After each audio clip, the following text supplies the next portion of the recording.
और रही बात, कई लोग ऐसे होते हैं वो बात बात पर श्राप ही देते रहते हैं। कई लोग ऐसे होते हैं उन पर श्राप ही होता है, बोले अच्छा तेने अगर मेरे संग ऐसा किया तेरे संग ऐसा हो जाएगा। तो जो बात बात पर श्राप देते हैं कलयुग में उनकी बात का कोई प्रभाव नहीं होता। मैं एक बार कहीं बता रहा था कथा में कि मैं गिरिराज जी की परिक्रमा दे रहा था, तो परिक्रमा देते देते मेरे पीछे 2-4 बालक चल रहे थे, कुछ दे दो दे दो दे दो मांग रहे थे।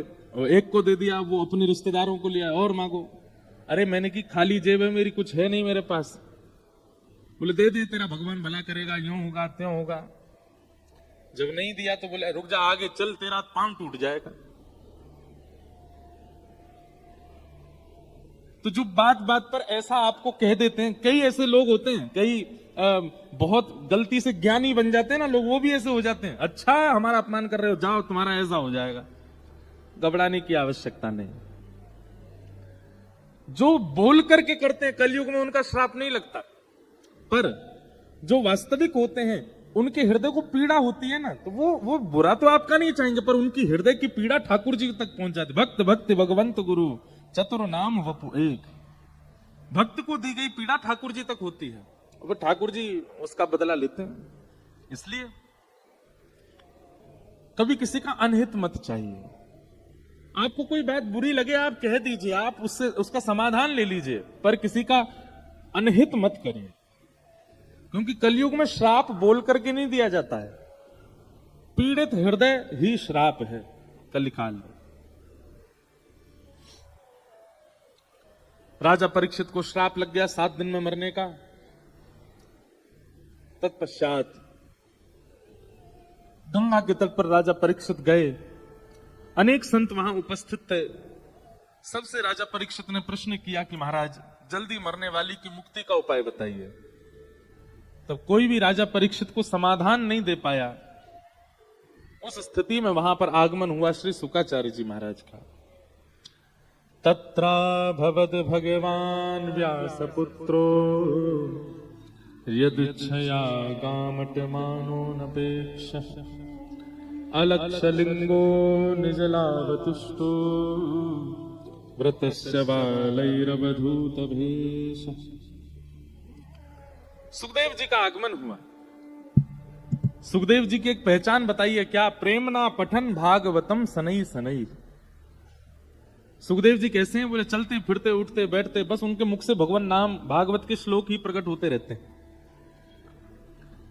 आपने ऐसे कोई महापुरुष देखे जिनके मुख से भगवान नाम ही निकलता? कुछ भी बात करो वो ठाकुर जी के नाम से ही प्रारंभ। हमने 2-3 महात्माओं के ऐसे दर्शन किए। उनसे आप कुछ भी कहो, महाराज जी कब आए? अपने राम रात को आ गए थे। आपने स्नान किया? हाँ अपने राम ने स्नान कर लिया। आप प्रसाद पाएंगे? अपने राम को भूख नहीं है।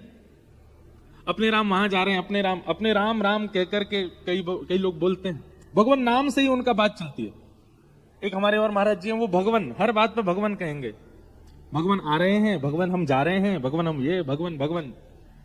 मुख पर एक नाम ठाकुर जी का विद्यमान हो। अब देखो संसार में अगर आप ऐसे रहने लगे ना तो हो सकता है कई जगह आपका उपहास हो, कई लोग आपकी हंसी उड़ाएं।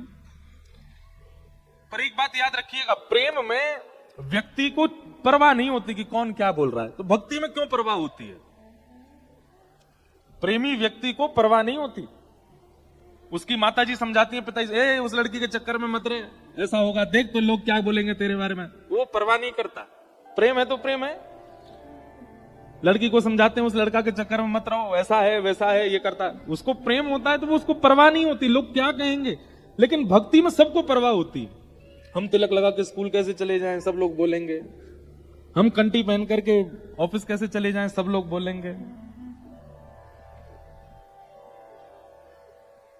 हम प्याज क्यों ना खाएं, हमारे दोस्त क्या बोलेंगे। हम पिए क्यों ना, वो लोग क्या सोचेंगे। परवाह आपको भक्ति में ही होती है, प्रेम में नहीं होती। जबकि जिस प्रेम में आपको परवाह नहीं हुई है, जिस प्यार में आपको परवाह नहीं हुई है, उस प्यार में कुछ दिन बाद आपका वो प्रेम घट जाता है उसी व्यक्ति से जिसके लिए आपको परवाह नहीं थी। और यहां तो प्रेम सदा वर्धमान होने वाला है, यहां परवाह क्यों होती है?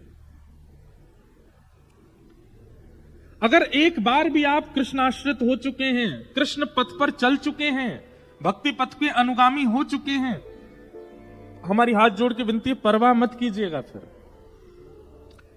शिखा रखने में भाई लोगों को, तिलक लगाने में भाई लोगों को, कंठी पहनने में, धोती पहनने में, बगलबंदी पहनने में, चंदन लगाने में, रज लगाने में परवाह नहीं होनी चाहिए। सौभाग्य है हमारा।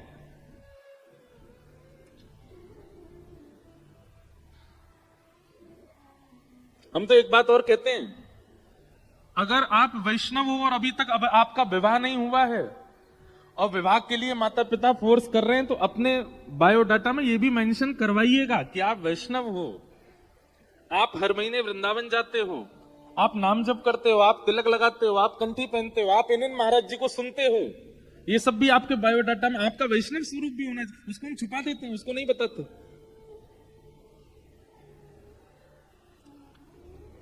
कम से कम सामने वाला अगर व्यक्ति आपसे विवाह करना चाहता, उसको पहले से पता तो होगा कि आप इस व्यवहार में हो। अगर वो योग्य होगा तो ही विवाह करेगा। अगर उसको लगेगा कि मैं इसके संग निर्बंध नहीं कर सकता, तो नहीं करेगा। ये तो मेंशन होना चाहिए आपके बायोडाटा में भी। आप कथा सुनते हो, आप तिलक लगाते हो, आप मांस मदिरा का सेवन नहीं करते हो, आप हर महीने वृंदावन जाते हो, ऐसे संकल्प होने चाहिए।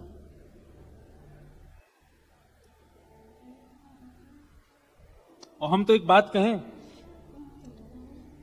जैसे कई बच्चों की डिमांड होती है, हमारा जिससे ब्याह हो कम से कम डॉक्टर होना चाहिए, सिविल उसकी नौकरी होनी चाहिए, इतना पढ़ा लिखा होना चाहिए, इतना सुंदर होना चाहिए, ऐसा होना चाहिए, वैसा होना चाहिए। लोगों की डिमांड होती है कुछ, और फिर वो डिमांड अगर दिख रही होती है तो बाकी चीजों को नजरअंदाज कर दिया जाए। चलो ये है, डॉक्टर है, भले ही उसका घर नहीं है, बना लेगा, डॉक्टर तो है, चलो ऐसा है, बाकी की चीजें नजरअंदाज की जाती हैं। अगर आप वैष्णव हो तो आपके होने वाले संबंधी, आपके होने वाले जो, उसमें एक वैष्णव लक्षण तो होना चाहिए। ये पूछिए उससे, अगर वैष्णव लक्षणों से विमुक्त है तो चाहे कितना भी श्रेष्ठ क्यों ना हो, आप विवाह नहीं करो। संबंध भी उसी से करना है जो कृष्ण प्रेमी हो। विलंब होगा, समय लगेगा, लेकिन कम से कम भक्ति भाव तो बना रहेगा। और इसके बाद भी ना मिले तो फिर वही हमने एक दिन कथा में बताया था ना, ठाकुर जी प्रतिकूल व्यक्ति तब देते हैं मानो उसके अधिकार का प्रेम भी ठाकुर जी चाहते हैं, इसलिए प्रतिकूल व्यक्ति दे देते हैं। पर फिर भी प्रयास करो वैष्णव ही हो। देखिए, वैष्णव से विवाह करने में, वैष्णव के संग करने में, और केवल विवाह की बात नहीं है, मित्रता भी वैष्णव से ही करो। आप कहोगे ढूंढने से नहीं मिलते महाराज जी, कॉलेज, यूनिवर्सिटी, स्कूल, ऑफिसेज में कोई वैष्णव है ही नहीं, तो किसी से मत करो, व्यवहार मात्र करो, नाटक करो मित्रता का। संबंध उसी से बनाना है जो भगवत प्रेम में विद्यमान हो। डॉक्टर से ही ब्याह करता है, चार्टर्ड अकाउंटेंट से ही ब्याह करता है, इंजीनियर से ही ब्याह करता है संभवतः। वैष्णव कहीं भी कर लेता है, ऐसा क्यों? वो भी वैष्णव से ही करे, वैष्णव से ही मित्रता, वैष्णव से ही विवाह, वैष्णव से ही सारे संबंध। और हमको प्राप्त करना चाहते हो, आप अपना ऐसा प्रस्ताव रखो, तो आपको वैष्णव होना पड़ेगा। अंगद जी महाराज की चरित्र आता है भक्तमाल जी में। उनका विवाह हो गया एक परम सुशीला, परम वैष्णव, परम भक्ता से। वो नित्य कथा सुनती थी, नित्य मंदिर जाती थी, नित्य भगवत सेवा करती थी, पर संभवतः अंगद जी जो थे वो बिल्कुल भक्त नहीं थे, भगवत भक्त नहीं थे, पत्नी भक्त पूरे थे, पत्नी के भक्त थे।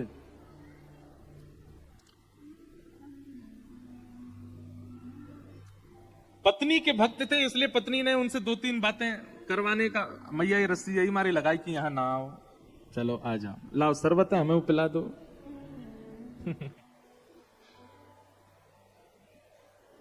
क्या चाय ले जा रही है कि शरबत है? चाय? श्रोता चाय पिएंगे, कथा सुनेंगे? क्या बता रहा था मैं, क्या बता रहे थे हम? अंगद जी, अंगद जी।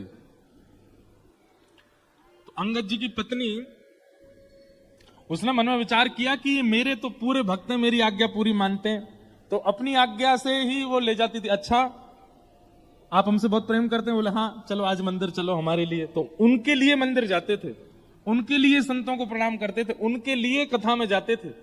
पर कथा में पत्नी तो कथा वक्ता को देख के कथा सुन रही होती थी, अंगद जी पत्नी को देखते रहते थे। पत्नी पूछती, आज कथा में क्या सुना? बोले मैंने तो कुछ नहीं सुना, लेकिन तुम 5 बार मुस्कुराई थी वो मैंने देखा। व्यास जी ने कोई अच्छी बात बोली, तुम मुस्कुरा रही थी, मैं तुमको देख रहा था। बोली हाय राम, कैसे हो? पूरे मुझे ही देखते रहते हो। एक बार की बात कि अंगद जी की पत्नी को लगा कि पति तो अब हमारे पूरे आधीन है, भली चलो खुद इतनी भक्ति नहीं करते, हमको रोकते तो नहीं है। पत्नी ने कुछ संत जनों की टोली से कहा कि आप घर घर संकीर्तन करते हैं, आज का संकीर्तन मेरे घर कीजिए। घर में महाराज महात्माओं की जमात आ गई, सब संकीर्तन कथा करने लगे। तभी अंगद जी लौट करके आ गए। अंगद जी ने जब अपने ही आंगन में संत महात्माओं को कीर्तन करते हुए, कथा सुनाते हुए देखा, क्रोध आ गया। और क्रोध में भर के पत्नी से तो कुछ नहीं बोले, महात्माओं के चिमटा वगैरह उठा उठा के फेंकने लगे। बोले आप लोगों को पूरी दुनिया मिली हुई है, भजन संकीर्तन करना कहीं और आश्रम मठों में जाके करो, मेरा घर मिला था क्या? जाइए, चलिए बाहर निकलिए यहां से। निकाल दिया। उसी समय उनकी पत्नी ने संकल्प ले लिया। बोले मैंने एक कुभाव व्यक्ति के साथ में विवाह किया, जिसको ठाकुर जी से कोई संबंध नहीं, ठाकुर जी से कोई प्रयोजन नहीं, पर फिर भी इनका संग इसलिए किया क्योंकि मुझे कभी वैष्णवता में रोका नहीं इन्होंने। लेकिन आज जो इन्होंने किया, वैष्णव अपराध, संत अपराध, वक्ताओं का अपराध, महात्माओं का अपराध, इसके बाद भी यदि मैंने इनका संग किया तो ये उचित नहीं होगा। लेकिन पतिव्रता नारी हूं, छोड़ तो सकती नहीं, क्या करूं? उन्होंने संकल्प ले लिया कि अब जब तक तन में प्राण है मैं अंगद जी की संग रहूंगी, इनको भोजन बना के पवाऊंगी, पतिव्रता नारी का पालन करूंगी, पर अपना मुख इनको नहीं दिखाऊंगी। घूंघट कर लिया। अंगद जी महाराज ने 2-3 बार टोका, आप अपना मुख क्यों नहीं दिखाती? बोले नहीं, बस ऐसे। 1 दिन, 2 दिन, 5 दिन, हफ्ता भर, महीना बीत गया। अब तो अंगद जी बेचारे, वो तो दर्शन ही पत्नी का ही करते थे, रोने लगे। बोले क्या बात है, तुम मुख क्यों नहीं दिखाती हो? पत्नी ने कहा, बोले आपने कभी कथा नहीं सुनी, कभी मंदिर नहीं गए, मेरे कहने से गए, बात ठीक है, पर आपने संतों का अपमान कर दिया, भगवत भजन करने वाले वैष्णवों का अपमान किया। वैष्णव अपमान करने वाला मेरा पति है, इसलिए त्याग तो नहीं करूंगी, पर हां मुख नहीं दिखाऊंगी जब तक प्राण है। अंगद जी इतने व्याकुल हो गए, व्याकुल हृदय से बेचारे अब घर आते हैं, लेकिन उनका मन नहीं लगता। महीने बीत गए पत्नी को देखे बगैर। इतने व्याकुल, एक दिन कहीं जा रहे थे तो रास्ते में कहीं कथा चल रही थी। पहले तो मन में अंगद जी के आया, ये कथा नहीं, सब हमारा बर्बाद कर दिया घर में, ये कथा महात्मा संत वैष्णव इन्होंने ही सब आकर के समाप्त कर दिया है। लेकिन आज पहली बार अंगद जी के मन में आया, एक बार जाके सुनो तो सही, ऐसा क्या बोलते हैं कथा में जिससे मेरी पत्नी ने कथा के चक्कर में, ठाकुर जी के चक्कर में मुझे त्याग दिया। कथा में जाकर के जैसे ही बैठे, थोड़ी देर सुनते सुनते सुनते आज महीनों बाद अंगद जी के मुखमंडल पर मुस्कान आई, नेत्रों से आंसू गिरने लगे। थोड़ी देर बाद ही अंगद जी देखा सब उठ गए। अंगद जी ने पूछा, भाई आप सब लोग उठ क्यों गए? बोले कथा विश्राम हो गई, 4 घंटे होती, हो गई बस पूरी। अंगद जी बोले अब कब होगी? बोले अब कल होगी, इतने बजे से होगी। अंगद जी घर गए, लेकिन आज भूख प्यास नहीं लगी, नींद नहीं आई, रात भर प्रतीक्षा कर रहे हैं कब समय आवे, कब मैं फिर से कथा सुनने जाऊं।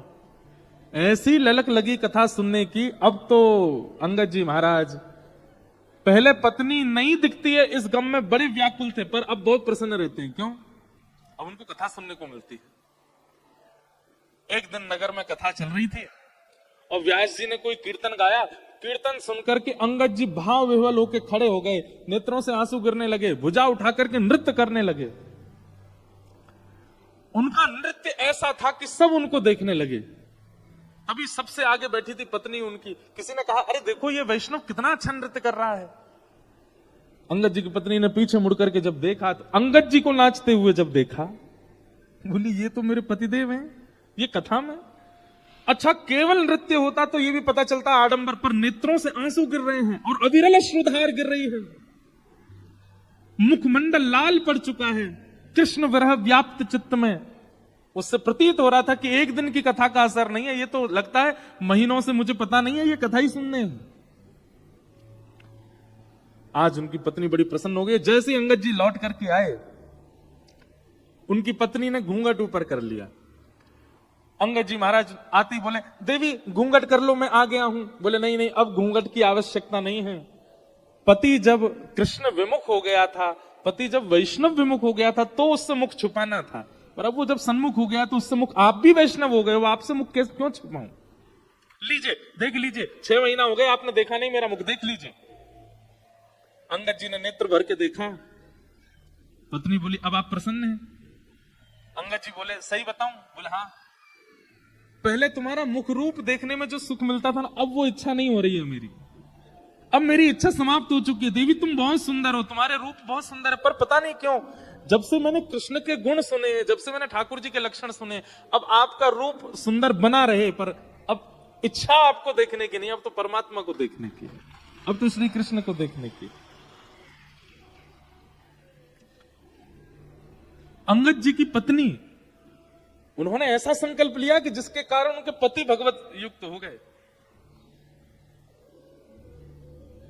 हम इतने कठोर कदम उठा सकते हैं भक्ति भाव में? नहीं उठा पाएंगे। हमने कही ना बात, बाकी संसार की किसी भी क्रिया में हम लोगों को संशय नहीं होता, हम लोगों को फर्क नहीं पड़ता, पर जैसे ही कोई संसार की विमुक्त बात आती है, कोई विपरीत बात आती है, हम सबसे पहले भक्ति छोड़ते हैं, सबसे पहले कथा छोड़ते हैं।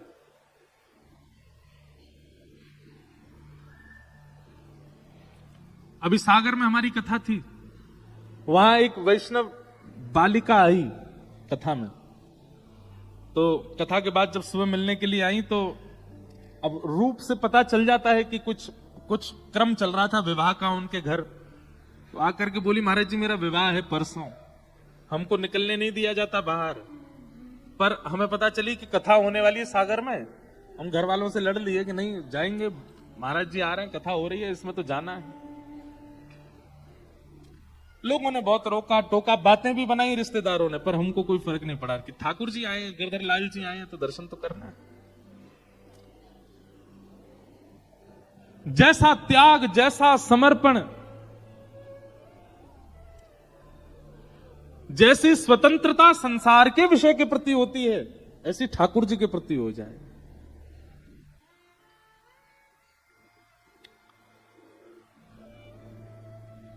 श्री सुखदेव जी महाराज का आगमन हुआ। प्रेमना पठन भागवतम सनई सनई, उनके मुख से अपने आप ही भगवान नाम निकलता रहता है, भागवत जी के श्लोक निकलते ही रहते हैं। वो चलते फिरते उठते बैठते ठाकुर जी का स्मरण करते ही रहते हैं। देखिए एक बात हम आपसे कहें, हो सकता है कई लोगों को हमारी बात अनुचित लगे, पर हम एक बात आपसे निवेदन करना चाहते हैं। कई लोगों को हमने देखा है, कई महापुरुषों को भी हमने देखा है, वो चलते फिरते ये जपते रहेंगे, हाथ में लिए घूमते रहेंगे। छोटी छोटी मनका वाली भी होती है, उसको ऐसे लिए घूमते रहेंगे। जैसी चाय आ जाएगी सुई पकड़ के चाय भी पी लेके हाथ धो के फिर जपते रहेंगे। ये दिखाना नहीं है। 24 घंटे हाथ में माला। हमारे पूज्य पिताजी महाराज कहते हैं, ठाकुर जी उस दिन मिल जाएंगे जिस दिन माला जपते जपते जपते माला छूट जाए, नाम ना छूटे।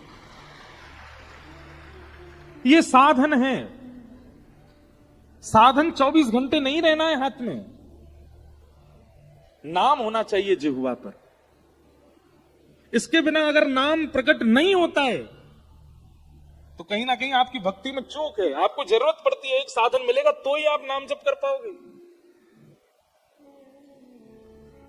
हमारी कई परंपराओं में माला झोली संग रख करके नाम जप करने की वो परंपरा बनी रहे, उसका खंडन नहीं है, पर उस परंपरा से विलग लोग भी कई ऐसे हैं, वो 24 घंटा ठीक है कथा सुन रहे हैं, माला नाम जप चल रहा है, वृंदावन जा रहे हैं नाम जप चल रहा है, मार्ग में है नाम जप चल रहा है, चलता है, पर चलते फिरते उठते बैठते खाते पीते और नाम जप चलते ही जा रहा है, ये इसकी आवश्यकता नहीं है।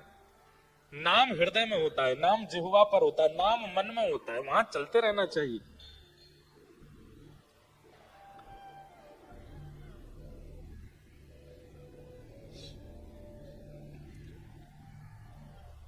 सनई सनई श्री शुकाचार्य जी का आगमन हुआ। परीक्षित जी सन्मुख बैठे थे। परीक्षित महाराज ने चरणों में प्रणाम करते हुए सबसे पहली बात कही कि ये शाम संस्मरणात् पुंसाम् सद्य सुत्यन्ति वै गृहा किं पुनर्दर्शन स्पर्श पाद शौचासनादि। महाराज, मैं आपके चरणों में प्रणाम करता हूं। आप जैसे महापुरुषों का घर बैठकर के स्मरण करने मात्र से पवित्रता आ जाती है। हमारे राधा वल्लभ संप्रदाय में सेवक जी महाराज हुए। सेवक जी महाराज, बहुत ध्यानपूर्वक सुनिएगा।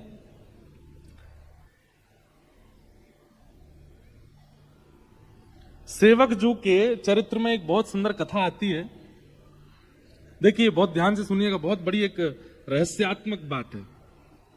हमने लिख रखी है एक जगह, इसलिए हम वहीं से देख के बताएंगे। तो श्री सेवक जू महाराज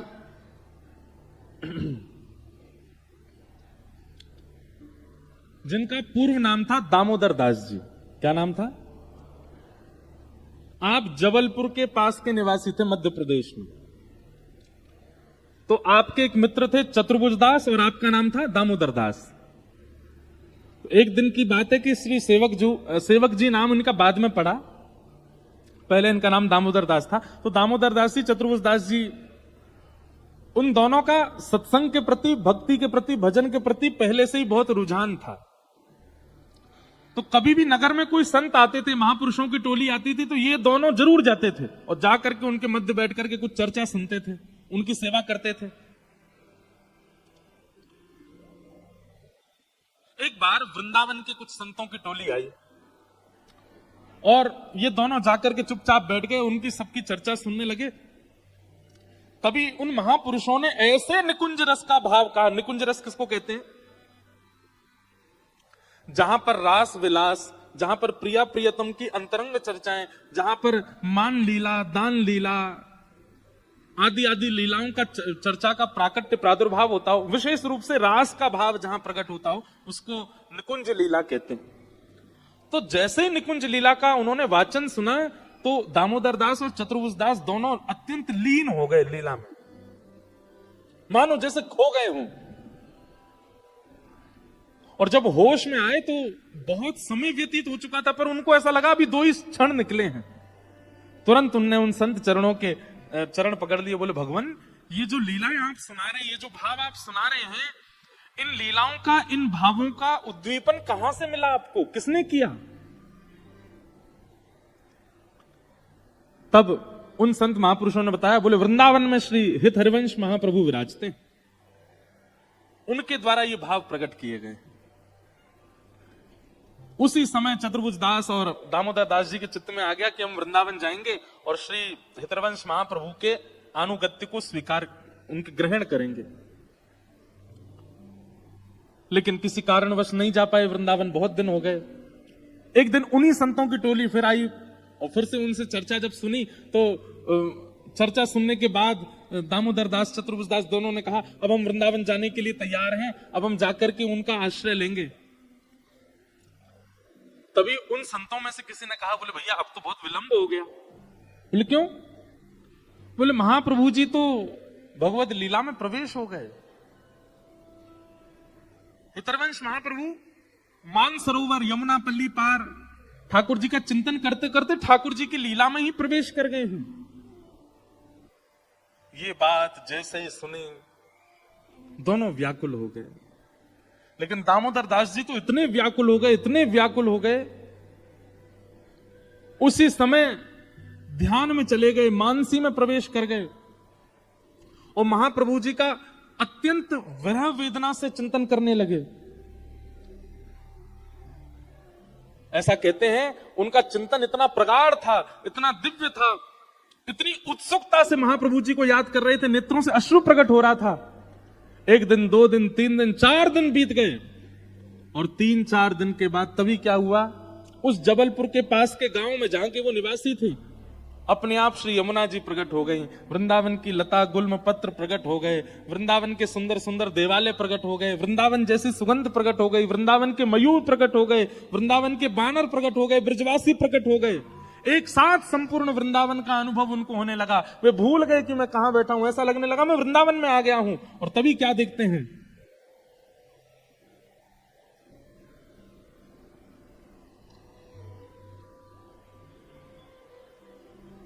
बिस्कुट आए हैं, चाय भी आ गई, बिस्कुट भी आ गए।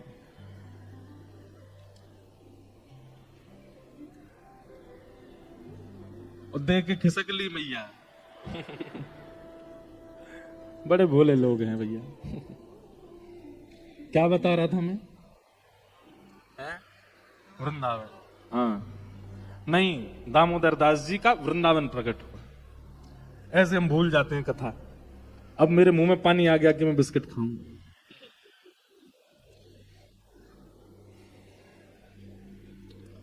सब कुछ वहीं प्रकट हो गया। और तभी ऐसा पहले भी कई महापुरुषों के साथ हो चुका है और आज भी हुआ है। मैंने एकादों के दर्शन किए हैं जिनके गुरु शरीर से नहीं है, लेकिन फिर भी उन्हीं गुरु से उनको दीक्षा प्राप्त हुई। हितरवंश महाप्रभु प्रकट हो गए, प्रकट होकर कहने लगा, अरे क्यों रोते हो, क्यों इतने व्याकुल हो रहे हो, क्यों इतने विरह भाव में? बोले, आप मुझे बिना अपना अनुगत्य दिए अपनी लीला में प्रवेश नहीं हो सकते। आपसे मेरी प्रार्थना है, पहले मुझे अपना अनुगत्य प्रदान कीजिए। महाप्रभु श्री हितरवंश जी ने सदेह प्रकट होकर के और दामोदर दास जी को कृपा पात्रता प्रदान की, उनको दीक्षा प्रदान की। राधा वल्लभी संप्रदाय में उनको दीक्षित किया, राधा नाम महिमा, राधा नाम का मंत्र प्रदान किया। ऐसा संभवतः उस काल में पहली बार हुआ था कि गुरुजी सशरीर पृथ्वी पर नहीं है, लेकिन शिष्य के आर्त भाव से, शिष्य के प्रेम भाव से गुरुजी को आना पड़ा और आकर के दीक्षा देनी पड़ी। और तब उनको दीक्षा प्राप्त हुई।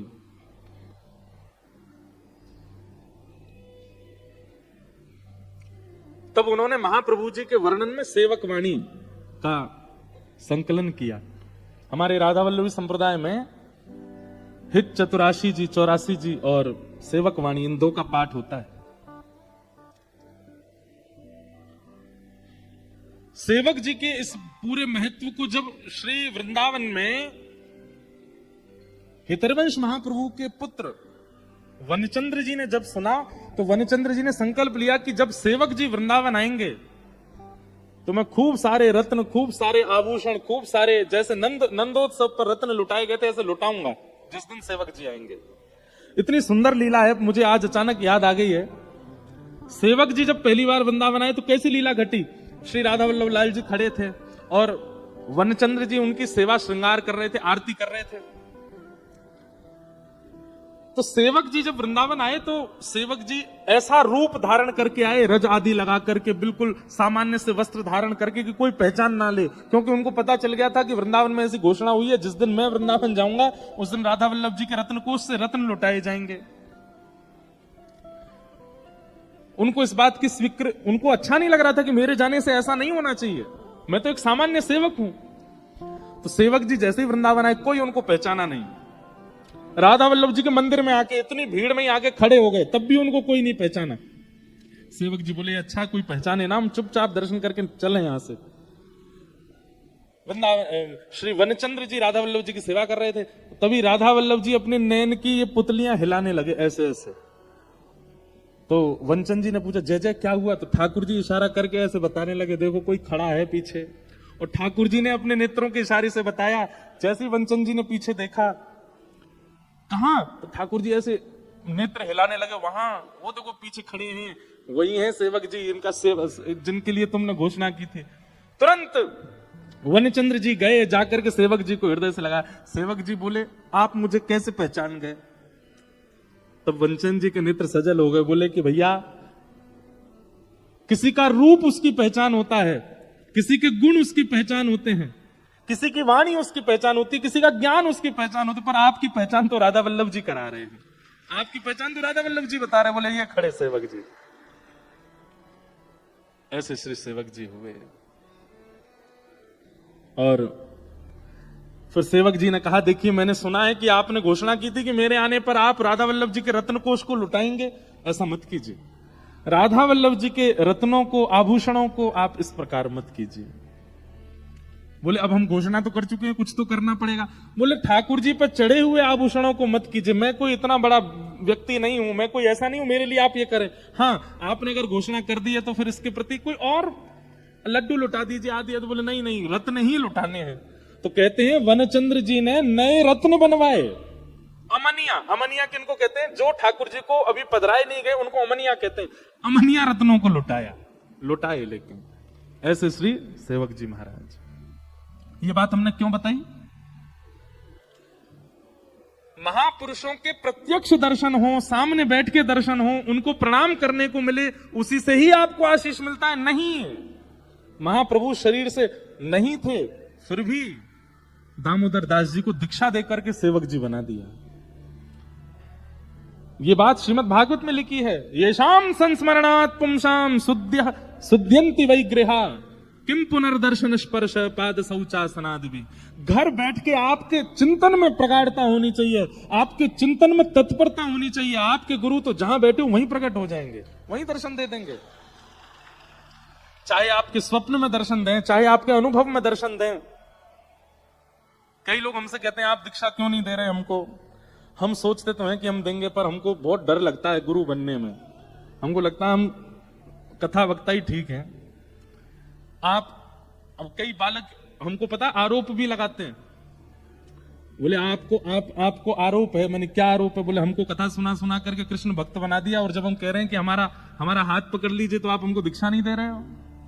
हमें कृष्ण भक्ति सिखाई ही क्यों जब आपको दीक्षा नहीं देनी थी? कई लोग ऐसे आरोप भी देते हैं। हमारे पूज्य पिताजी महाराज तो कई बार नाराज हो जाते हैं हमसे, परंपरा क्यों नहीं संभाल रहे हो। पर हम ऐसा नहीं है कि हम नहीं करेंगे, पर अभी हमको अपने मन से तो भाव आवे, हमारे लाल जी आज्ञा तो करें। वास्तव में बताएं, चेला बनने में जितना सुख है गुरु बनने में सुख नहीं है। हमारे बाल बाबा महाराज कई बार अस्वस्थ रहते हैं, लेकिन फिर भी यहां देखो कितनी भीड़ लगी रहती है। कई बार बेचारे स्वयं कथा नहीं सुन पाते, क्यों? इतने सब भक्तजन, इतने वैष्णव जन लगे रहते हैं आगे पीछे। हम लोग, आप लोग देखो कितने आनंद से कथा सुनते हैं। पूरी योजना बनाई महाराज जी ने, महाराज जी नहीं सुन पाते, क्यों? गुरु हैं। लेकिन आज एक बहुत विशेष दिन है महाराज जी। हमारे पूज्य पिताजी महाराज को आज 50 वर्ष पूरे हुए हैं कथा करते हुए। आज उरई में जहां पिताजी की कथा चल रही है वहां उत्सव मनाया जा रहा है, दिल्ली में उत्सव मनाया जा रहा है, वृंदावन में उत्सव मन रहा है। हम लोग भी यहां ऊना में मनाएंगे, आज नंदोत्सव मनेगा। देखो, एकमात्र ऐसे भागवत के वक्ता हैं जिन्होंने कई वक्ताओं को 50-60 वर्ष हो चुके हैं, पर एकमात्र ऐसे वक्ता हैं जिन्होंने 50 वर्षों में इतनी कथाएं कर ली। जैसे किसी से नाप तोल नहीं है, लेकिन जैसे हमारे क्रिकेट में सचिन तेंदुलकर के रन इतने ज्यादा हैं कि कोई पकड़ ही नहीं सकता, ऐसे ही कथा वक्ताओं में भागवत में हमारे पूज्य पिताजी की इतनी कथाएं हो गई हैं कि एक जन्म में तो वो संभव नहीं इतनी करना, जितनी उनकी कथाएं हो चुकी हैं। तो आज इस प्रांगण को भी कई बार पिताजी की वाणी का लाभ मिला है। और हमें पिताजी महाराज बताते हैं कि उन्होंने उस वाले पीछे वाले प्रांगण में भी कथा की है, वहां भी कथा की, यहाँ भी की, बहुत वर्षों से। और हम पिताजी महाराज की आज्ञा से ही कथा करने आते हैं ऊना में। हमारे महाराज जी से बहुत स्नेह है पूज्य पिताजी का। आज उनके 50 वर्ष बहुत होते हैं, या कई लोगों की तो उम्र नहीं है। हमारी खुद की अभी कितनी कम उम्र है, सोच करके हमको लगता है कि हमको 9 वर्ष हुए अभी कथा करते हुए, पिताजी को 50 वर्ष हो गए। लोग कई बार जन्म लेने के बाद जी नहीं पाते 50 साल तक, वो कथा करते करते 50 साल निकल गए।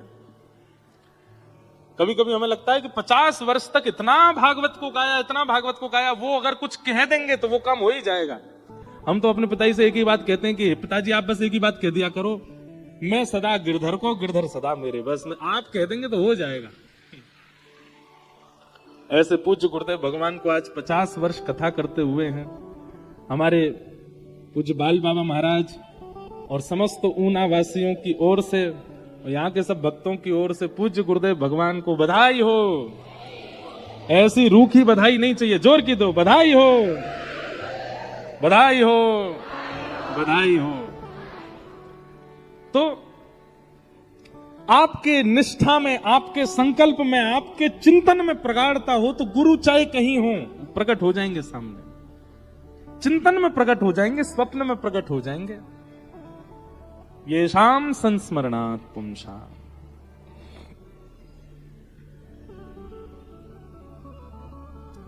किम पुनर्दर्शन स्पर्श पाद शौचासनादि।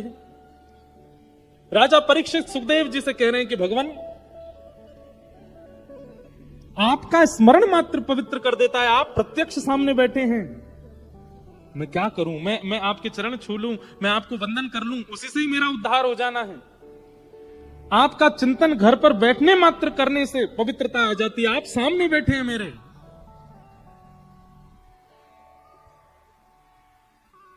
तुम सामने हो मेरे, किस बात की कमी है, तुम सामने हो मेरे, किस बात की कमी है, किसी और वस्तु की अब परवाह भी नहीं है, किसी और वस्तु की अब परवाह भी नहीं है, किसी और वस्तु की अब परवाह भी नहीं है, किसी और वस्तु की अब परवाह भी नहीं। तेरे साथ से गुलाम अब गुलफाम हो रहा है, तेरे साथ से गुलाम गुलफाम हो रहा है, तेरे साथ से गुलाम अब गुलफाम हो रहा है, तेरे साथ से गुलाम गुलफाम हो रहा है। करते हो तुम कन्हैया,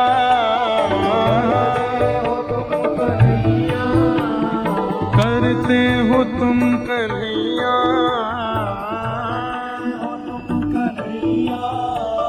मेरा नाम हो रहा है, मेरा आपकी कृपा से सब काम हो रहा है, मेरा आपकी कृपा से सब काम हो रहा है, मेरा आपकी कृपा से सब काम हो रहा है, मेरा आपकी कृपा से सब काम हो रहा है। ओ करते हैं तुम कन्हैया, कन्हैया करते हो तुम कन्हैया, हाँ मेरा नाम हो रहा है, मेरा आपकी कृपा से सब काम हो रहा है।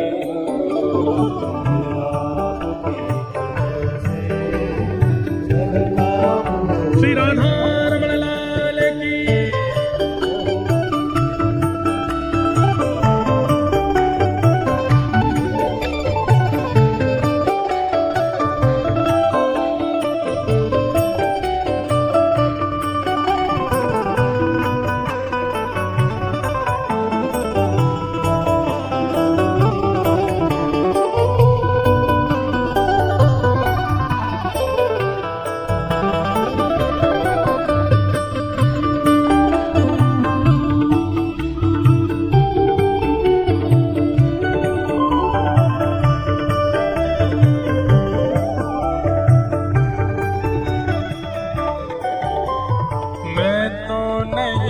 काबिल तेरा पार कैसे पाऊं, मैं तो नहीं काबिल तेरा पार कैसे पाऊं, हाँ मैं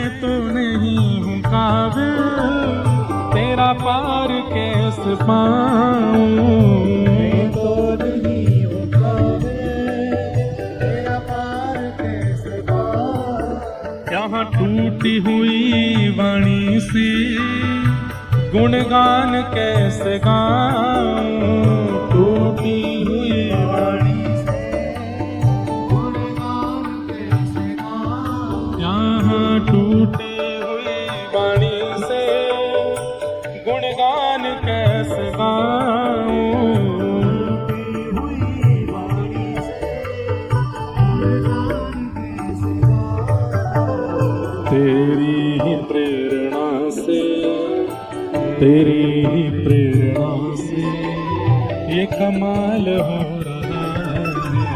तेरी प्रेरणा से ये कमाल हो रहा है। करते हो तुम कन्हैया, तुम कन्हैया, करते हो तुम कन्हैया, मेरा नाम हो रहा है। मेरा आपकी कृपा से सब काम हो रहा है। सब काम हो रहा है। हो करते हैं मेरे सद्गुरु, करते हैं मेरे साहिब, मेरे साहिब मेरा नाम हो रहा है। मेरा आपकी कृपा से सब काम हो रहा है। सब काम हो रहा है। बोलो सद्गुरुदेव भगवान की।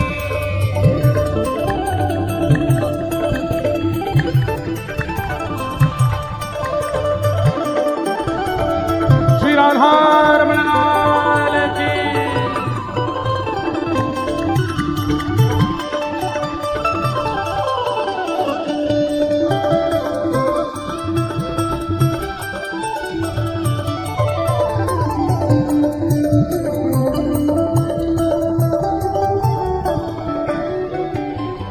पतवार के बिना भी मेरी नाव चल रही है।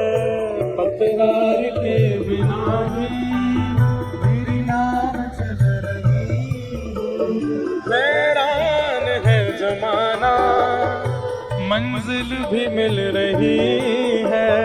हैरान है जमाना, मंजिल भी मिल रही है।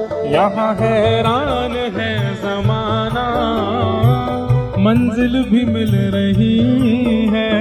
हैरान है जमाना, मंजिल भी मिल रही है। करता नहीं हूँ कुछ भी, करता नहीं हूँ कुछ भी, सब काम हो रहा है। करता नहीं हूँ कुछ भी, सब काम हो रहा है। ओ करते हो तुम कन्हैया, तुम कन्हैया, करते हो तुम कन्हैया, तुम कन्हैया, यहाँ मेरा नाम हो रहा है। मेरा आपकी कृपा से सब काम हो रहा है।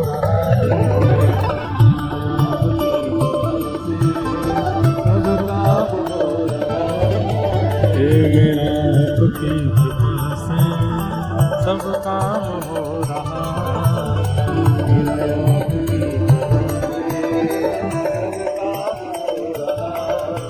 जय राधे राधे गोविंद गोविंद राधे राधे राधे गोविंद गोविंद राधे राधे गोविंद गोविंद राधे राधे गोविंद गोविंद। जय गोविंद राधे गोपाल राधे, गोविंद राधे गोपाल राधे, जय गोविंद राधे गोपाल राधे, गोविंद राधे गोपाल राधे,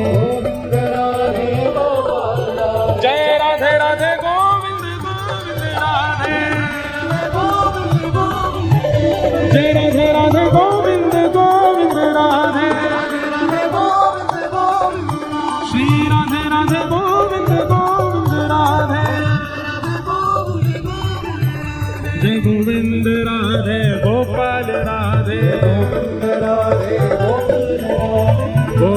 राधे गोपाल राधे, राधे गोपाल राधे, जय गोविंद राधे गोपाल राधे, गोविंद राधे गोपाल राधे, गोविंद राधे गोपाल राधे, राधे गोपाल राधे, जय गोविंद राधे गोपाल राधे, जय गोविंद राधे गोपाल राधे, राधे गोपाल ओ राधे, जय जय राधे राधे गोविंद गोविंद राधे, राधे राधे गोविंद गोविंद राधे, श्री राधे राधे गोविंद गोविंद राधे, जय जय राधे राधे गोविंद गोविंद राधे, जय जय श्री राम, जय जय श्री राम, जय जय श्री राम।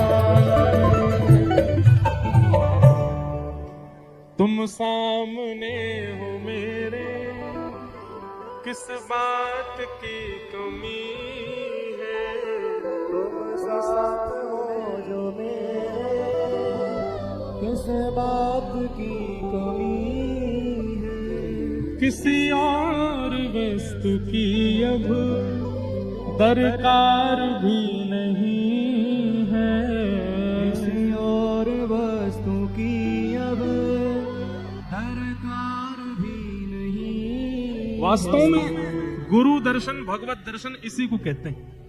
आप सोच के तो बहुत कुछ गए थे बिहारी जी से मांगने के लिए, पर जैसे ही पहुंचे भूल गए, और फिर सोचना पड़ रहा है। कई लोग तो आते हैं मिलने के लिए, लिख के लाते हैं, लिखा हुआ नहीं पढ़ पाते, क्या क्या पूछना था, क्या क्या जानना था, क्या क्या बताना था, भूल गए सब।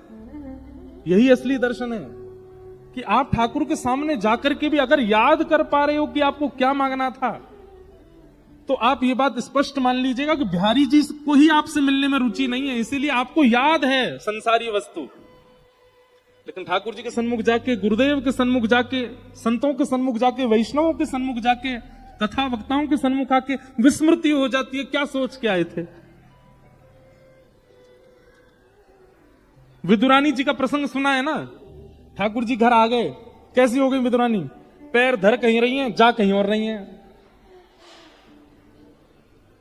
ठाकुर जी को बैठाने के लिए पाटा बिछाना था, उल्टा बिछा दिया, केले खिलाने थे, छिलके खिला दिए। विदुर जी महाराज ने घर पर आकर के देखा, माथा पीटने लगे अपना, बोले पहली बार ठाकुर जी घर पर आए, उल्टे पाटे पर बिठा दिया, केले दूर फेंक रही है, छिलका खिला रही है ठाकुर जी को। विदुर जी महाराज ने पांव पकड़े, विदुर जी केला लेके आए, छिलका अलग करके केला जब खिलाया, ठाकुर जी बोले बिल्कुल बेस्वाद लग रहा है, हमको केला में रुचि ही नहीं आ रही है, पर विदुरानी जी जो छिलके खिला रही थी वो बहुत अच्छे लगे। क्यों? प्रेम उसी को कहते हैं जहां तन की सुध भूल जाए, जहां पर अपनी स्थिति भूल जाए। मैं कहा करता हूं कथा में, वो प्रेम हो ही नहीं सकता जहां सामने वाला अपने आप को भूल ही नहीं पाया। उसको याद है कि मैं कौन हूं, उसको अपनी स्थिति पता है, अपना पद पता है, अपनी योग्यताएं पता है, तो आपने प्रेम ही नहीं किया उसको। बंधुओं, ठाकुर जी परमात्मा है, ठाकुर जी परब्रह्म है, ठाकुर जी त्रिभंग ललित, ठाकुर जी श्याम सुंदर, ठाकुर जी मंदिर में रहते हैं, पर आपका प्रेम ऐसा हो कि ये सब भूल जाएं। ठाकुर जी भूले हैं, मीराबाई के लिए भूले हैं, सूरदास के लिए भूले हैं, कुम्मन दास के लिए भूले हैं, नरसिंह मेहता के लिए भूले हैं, जनाबाई के लिए भूले हैं, कितनों के नाम बोलूं मैं, सबके लिए ठाकुर जी भूल गए कि मैं कौन हूं। वास्तव में भक्ति ऐसी करनी है कि ठाकुर जी भूल जाएं कि वे परमात्मा, सहज हो जाए।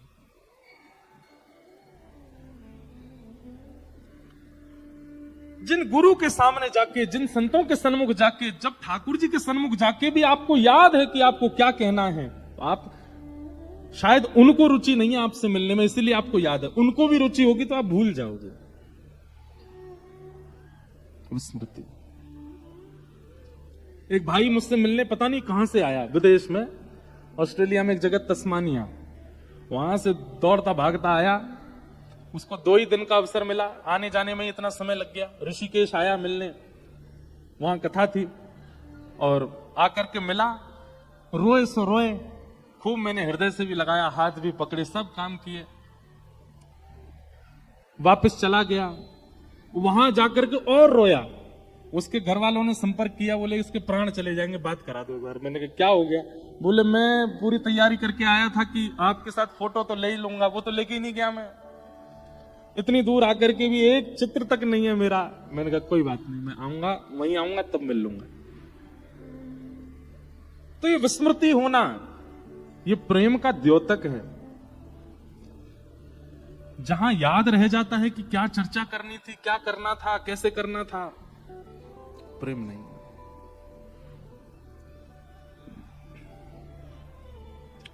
सुखदेव जी महाराज कह रहे हैं, परीक्षित जी कह रहे हैं कि महाराज आप मेरे सामने बैठे हो, आप जैसे महापुरुषों का घर बैठ के दर्शन करने, स्मरण करने मात्र से पवित्रता हो जाती, मुझे तो दर्शन, स्पर्श, प्रणाम सबका सौभाग्य मिल रहा है। और तभी दूसरा प्रश्न कहते हुए, अतः पृच्छामि संसिद्धिं योगिनां परमं गुरुं पुरुषस्य यत्कार्यं म्रियमाणस्य सर्वथा। महाराज अब देखो यहां पर बात की परिवर्तन, कैसा परिवर्तन है। अभी तो आप जिन महापुरुष के घर बैठ के स्मरण करने की इतनी महिमा गा रहे थे, अब उन्हीं से क्या पूछ रहे हो? जल्दी मरने वाले की मुक्ति का उपाय क्या है? अभी तो तुम कह रहे थे कि घर बैठ के स्मरण करने से ही पवित्र हो जाते हैं, आप तो मेरे सामने आ गए, चरण छूने को मिल रहे हैं, तो महाराज अब मैं क्या ही बताऊं, मेरे को तो परम पद प्राप्त होगा, और फिर तुम यही पूछ रहे हो कि जल्दी मरने वाले की मुक्ति का उपाय क्या है? अरे जब इतने श्रेष्ठ व्यक्ति तुम्हारे सामने बैठे हैं, तुम उनसे कैसे कह सकते हो कि जल्दी मरने वाले की मुक्ति का उपाय क्या है? ये तो वही हो गया कि नदी में गए स्नान करने के लिए, वहां भी लोटा से नहा रहे हो। अरे जब नदी सामने सीधे उतर जाओ, डुबकी लगाओ, समुद्र में जाके बाल्टी में पानी भर के ला रहे हो, फिर नहा रहे हो। अरे जब सामने समुद्र है, सामने नदी है, तो सीधे गोते लगाओ। वहां ऐसी छोटी वस्तु थोड़ी की जाती है। वो बात अलग है कि आपके हाथ पांव टूटे पड़े हैं, भाव बहुत तेज है, बह जाओगे, लेकिन नदी सामने हो तो सशरीर प्रवेश करना चाहिए। वहां लोटा से थोड़ी नहाते हैं।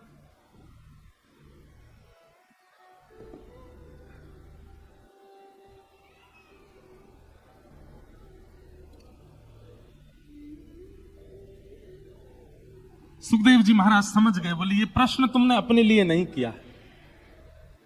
वरीयानेशते प्रश्न क्रतो लोकहितं नृप आत्मवेद सम्मतः पुंसां श्रोतव्यादिशुयपर। राजन, तुमने ये प्रश्न अपने लिए नहीं किया है, क्योंकि तुम तो जानते हो कि महत्पुरुषों के बीच में बैठ करके मुक्ति हो गई, फिर मुक्ति क्यों पूछना? इतने सारे महत्पुरुष तुम्हारे चारों ओर बैठे हैं, तुम कुछ नहीं भी करोगे, केवल बैठे रहोगे तो तुम्हारी मुक्ति संभव है। ये बात तुम जानते हो, लेकिन फिर भी तुम पूछ रहे हो जल्दी मरने वाले की मुक्ति का उपाय क्या? इसका मतलब है ये प्रश्न तुम अपने लिए नहीं कर रहे हो। क्रतो लोक हितम नृप, सब प्राणी मात्र के हित के लिए कर रहे हो। देखिए, सदगुरु से, गुरुजनों से वैसे तो कोई संशय होता नहीं है, उनकी उपस्थिति मात्र से सारे संशय दूर हो जाते हैं, पर फिर भी संशय यदि प्रकट करना हो तो एक बात याद रखिएगा, हमारी बहुत ध्यान से सुनिए। कभी भी विद्वत जनों से, संत जनों से अपने निज स्वार्थ का प्रश्न मत कीजिए जिससे आपका कल्याण होता हो। नहीं, कभी अवसर मिल जाए ऐसे महत्पुरुषों से प्रश्न करने का, तो प्रश्न ऐसा कीजिए जिससे अनेकों का कल्याण हो रहा है। ऐसा प्रश्न विचार कीजिए। जिस संकट में अनेक लोग पड़े हैं, उस संकट की निवृत्ति का प्रश्न पूछिए।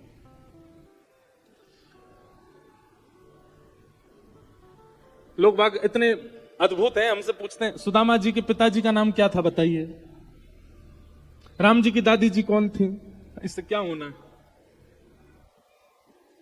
कोई बता देगा तो वो विद्वान है, भैया हमें नहीं पता इतना। ऐसे प्रश्नों का कोई दायित्व नहीं है, कोई लाभ नहीं है। ऐसा प्रश्न करो पूछने वाला, बताने वाला और सुनने वाले तीनों का कल्याण हो रहा हो। राजा परीक्षित ने वही प्रश्न किया। राजा परीक्षित को पता है मेरी मुक्ति तो सफल हो जाएगी, पर मैं ऐसा प्रश्न कर जाऊं कि मेरे बाद भविष्य में यदि कोई ऐसी स्थिति में पड़ जाए तो वह भी मुक्ति का गामी हो। उसको भी मुक्ति प्राप्त हो।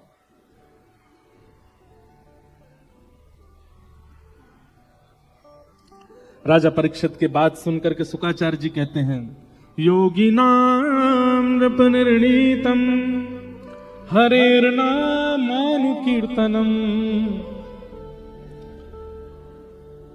मुक्ति उपाय का सर्वश्रेष्ठ साधन क्या है? बहुत ध्यान से सुनिएगा। अपने अंतिम काल में, अपने अंतिम समय में भगवत नाम का उच्चारण कर देना। अंतिम श्वास जब निकल रही हो, उस अंतिम श्वास में हरे कृष्णा कृष्ण कृष्ण हरे हरे, हरे राम राम राम हरे हरे, और बस तुरंत प्राण निकल जाए, मुक्ति निश्चित है। हमारे भागवत आदि शास्त्रों में ऐसा भाव भी है कि यदि व्यक्ति ने जीवन भर पाप किए, जीवन भर दुराचार किया, जीवन भर गलत काम किए, और ऐसे व्यक्ति का भी अगर अंतिम क्षण में भगवान नाम प्रकट हो जाए तो उसके जीवन भर के समस्त कार्य जो है वो शून्य हो जाते हैं, उसको मुक्ति मिल जाती है। फिर उसके जीवन के कार्यों पर नजर नहीं डाली जाती उसने क्या किया। लेकिन आप लोग कहेंगे महाराज जी ये तो बहुत गलत है, जीवन भर किसी ने गलत काम किया और अंत में भगवान का नाम ले दिया। यही तो आश्चर्य की बात है, अंत राम कहीं आवत नहीं। ऐसा कहते हैं कि व्यक्ति को अपने मृत्यु काल में, जैसे उसकी मृत्यु होने वाली होती है ना, अंतिम के एक क्षण में, 7 क्षण में, 1-2 मिनट में उसको जन्म से लेकर के अब तक की पूरी स्मृति आ जाती है। अगर स्वाभाविक मृत्यु प्राप्त हो रही होगी तो, घटनात्मक मृत्यु में प्राप्त ये सब नहीं होता, पर स्वाभाविक मृत्यु यदि किसी की होती है तो अंतिम क्षण में उसके नेत्र बंद हो जाते हैं, उसको पूरी याद आती है। वो पहले बालक था, इस स्कूल में पढ़ने गया था, माँ इसको ऐसे तैयार करती थी, माँ उसके ये सारे मित्र थे, वो घर आकर के ये पाता था, फिर बड़ा होकर के इस यूनिवर्सिटी में पढ़ने गया, इस कॉलेज में गया, वहां ये टीचर थे, वहां उसने ये डिग्री प्राप्त की, इस कन्या से उसका ब्याह हुआ, कन्या से पहला मिलन कैसे हुआ, पहली संतान कहाँ हुई, आदि आदि सारी स्मृतियां उसको आती। बच्चे कैसे बड़े हुए, बच्चे कौन से स्कूल में जाते, अब बच्चों के ब्याह हो गए, बच्चों के भी बच्चे हो गए, सब उसको याद आ जाता है। और अंतिम बार रात्रि में जब वो सोया था, उसको वह भी याद आ जाता, कल रात को मैं ऐसे सोया था, और बस इतना सोचते ही उसके प्राण चले जाते। लेकिन उसको सब याद आ जाएगा, पर यह याद नहीं आएगा कि उसने ऊना में कथा सुनी थी, उसको यह याद नहीं आएगा उसने गिरिराज जी की परिक्रमा लगाई थी, उसको यह याद नहीं आएगा कि वो वृंदावन गया था, उसको यह याद नहीं आएगा कि उसने महत पुरुषों के दर्शन किए, उसको बिहारी जी की स्मृति नहीं होगी, राधा रमन लाल जी याद नहीं आएंगे। मतलब मानो जैसे पूरी जीवन की किताब में से आध्यात्म को किसी ने रबड़ से मिटा दिया, वो याद ही नहीं आएगा उसको। अंत राम कहीं आवत नहीं। भैया अंतिम क्षण में भगवान की स्मृति हो जाए, उसी के लिए तो कहते हैं इतना जप करो, इतनी कथा सुनो, इतने आध्यात्म में रहो, इतने ज्यादा भक्ति अनुष्ठान आदि करते रहो कि अंतिम क्षण में इतना किया गया कि उसका थोड़ा तो स्मरण हो, थोड़ा भी स्मरण हो गया तो मुक्ति निश्चित है। कई लोग कहते हैं हम हर साल में 6 बार वृंदावन जाते हैं। बहुत ज्यादा है क्या 6 बार जाना? कई लोग तो वृंदावन में ही हैं, पिछले 60 साल से वृंदावन से बाहर ही नहीं गए हैं। उनको तब भी संशय है कि हमको भगवत प्राप्ति होगी कि नहीं। आपको 6 बार में विश्वास है कि भगवान मिल जाएंगे? अंत राम कहीं आवत नहीं। अंतिम काल में सब याद आ जाएगा आपको, ठाकुर जी याद नहीं आएंगे। अरे कहां तक कहें, आप अगर कथा भी करवा लोगे ना, वो भी याद नहीं आएगा आपको। अंत में भगवत स्मरण हो, उसके लिए क्या करना पड़ेगा? बोले इतना चिंतन करना पड़ेगा, इतना याद करना पड़ेगा, इतनी साधना करनी पड़ेगी, इतना ठाकुर जी को स्मरण करना पड़ेगा, इतना नाम जप करना पड़ेगा। जब समय मिले तब नाम, जब समय मिले तब नाम, जब समय मिले तब कथा, जब समय मिले तब सत्संग। मतलब संसार के विषय दिन में कम किए जाएं, भगवत चिंतन ज्यादा किया जाए, तब जाकर के ऐसी स्थिति बन सकती है कि अंत काल में आपको भगवत स्मरण हो जाए। लेकिन हमारा क्या है, पूरे दिन भोग वस्तुओं को भोगते हैं और उसमें समय मिलता है थोड़ा सा, तो उसमें भगवंत स्मरण, सुबह के 5 मिनट ठाकुर जी को, बाकी के पूरे 24 घंटे संसार को। कैसे याद आ जाएंगे भगवान? एक संसार का एक रूल है, जिसको ज्यादा प्रायोरिटी देते हो वही आपके साथ खड़ा रहता है। आपने ठाकुर जी को, ठाकुर जी की कथा को, ठाकुर जी के नाम को प्रायोरिटी दी ही नहीं है, तो वो अंतकाल में क्यों आएगा आपके पास? जिन जिनको प्रायोरिटी दी वही याद आएंगे। एक सेठ जी के प्राण निकल रहे थे, उनके सारे बच्चे आकर के खड़े हो गए। ऐसा कहते हैं कि जब व्यक्ति की स्वाभाविक मृत्यु होती है तो उसका कंठ जो है गुर गुर आवाज करता है, कंठे गुरगुरायते, बोल नहीं पाता वो। कभी श्रीमद् भागवत में कपिल विभूति संवाद में दंडपाणी भगवान का वर्णन किया गया है, कभी सुन लीजिएगा उसको, आपकी रूह कांप जाएगी। व्यक्ति की मृत्यु कैसे होती है। हमने एक बार 1 महीने की कथा की थी नासिक में। उस कथा में विश्राम के 4-5 दिन, 1 महीना की कथा 30 दिन की कथा है, उसके विश्राम के 3-4 दिन में दंडपाणी भगवान का वर्णन किया है, कभी सुन लीजिएगा जाके। यही श्याम सुंदर, यही त्रिभंग लली, यही मोर मुकुट बारे, जब दंडपाणी भगवान रूप धारण करते हैं कितने भयावह लगते हैं। ऐसा कहते हैं कंठ से गुर गुर आवाज क्यों आती है, बोले यम के दूत जो है वो गला बांध देते हैं और बस प्रतीक्षा करते हैं, उल्टी गिनती गिनते हैं, इतनी देर रह गई तुझको ले जाने में। वो केवल उसी को दिखते हैं जिसके प्राण निकल रहे होते हैं और किसी को नहीं दिखते। उल्टी गिनती गिनते हैं, 100, 99 आदि ऐसे करते हैं कि महाराज सामने वाला व्यक्ति कांपने लगता है, जैसे जैसे क्षण खत्म होते सब भूल जाता है वो। तो एक सेठ जी के प्राण निकल रहे थे, कंठ गुर गुर आवाज कर रहा था, बच्चे आके खड़े हो गए, बोले पिताजी जाने वाले हैं, इनसे पूछ लें हाथ जोड़ करके कि सारा धन कहां रखा है, किसके नाम है। एक वैद्य जी को बुलाया, वैद्य जी बोले बहुत महंगी औषधि है, मैं दे तो दूंगा। बोले कोई बात नहीं, कितनी भी महंगी हो, पिताजी के द्वारा जीवन भर कमाया गया धन तो मिलेगा उसके बदले। वैद्य जी ने औषधि दी, जैसे कंठ साफ हो गया, बोलने लगे, आवाज निकलने लगी पिताजी की। बड़ा वाला कहां है, पिताजी यहीं खड़ा हूं, आप तो बताइए बस। बीच वाला कहां है, बोले मैं भी यहीं खड़ा हूं। छोटा वाला कहां है, बोले मैं भी यहीं खड़ा हूं। छोटे वाले के बच्चे कहां हैं, बोले हम भी यहीं खड़े हैं दादाजी, जल्दी करो, आपके प्राण निकलने वाले, जल्दी बता जाओ कितना किसके हिस्से में है। बड़े वाली की बहू कहां है, बोले मैं भी यहीं खड़ी हूं, काय को इतने समय निकाल ले हो, जल्दी बोलो। बीच वाली की कहां है, बोले मैं भी यहीं खड़ी हूं। सब याद आ गए। बताओ, इतनी महंगी औषधि मिलने के बाद, कंठ साफ होने के बाद भी इतनी देर सबको बुलाने में लगा दी, भगवान नाम फिर भी नहीं लिया। यह स्वाभाविक है कि व्यक्ति की मृत्यु में उसको ठाकुर जी याद नहीं आते। आपका बुद्धि ऐसी हो जाएगी, आपका मन ऐसा हो जाएगा, नहीं आएंगे याद। वही याद आएगा जिसका जीवन भर चिंतन किया, जिसको जीवन भर आपने प्रायोरिटी दी, वही अंतिम समय में याद आएंगे, ठाकुर जी नहीं।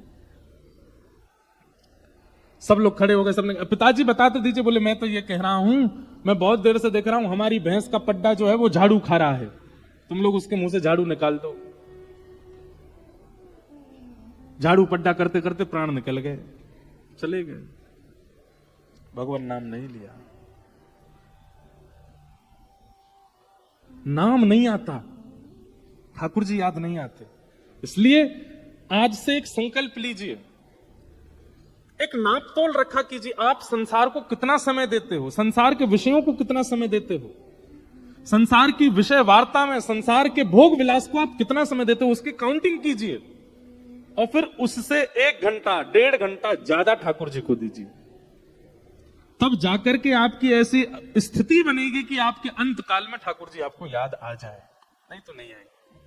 अंत राम कही आवत नाही, जन्म जन्म मुनि जतन कराई।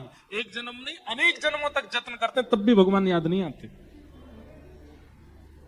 अच्छा, बराह पुराण में तो एक बहुत सुंदर बात लिखी है, वहां तो ऐसा कहते हैं कि जो व्यक्ति जीवन भर ठाकुर जी को याद करता है, उसके अंत काल में वो ठाकुर जी को याद नहीं करता, ठाकुर जी उसको याद करते, ठाकुर जी उसकी स्मृति करते हैं। मेरा सुमिरन हरि करें, मैं पावा विश्राम। भक्ति की स्थिति कहां तक आ जाए, बोले मैं सुमिरन करते करते करते करते इस स्थिति में आ गया कि मेरा सुमिरन हरि करें, मैं पावा विश्राम। आप तो विश्राम पांव पसार करके सो जाओ, ठाकुर जी आपको याद करें, ऐसी स्थिति बने कि योगी नाम नृप निर्णीतम हरेर नामानुकीर्तनम। हरि नाम संकीर्तन यदि अंतिम काल में बन जाए तो ठाकुर जी प्राप्त होंगे, और उसके लिए बहुत श्रम करना पड़ेगा।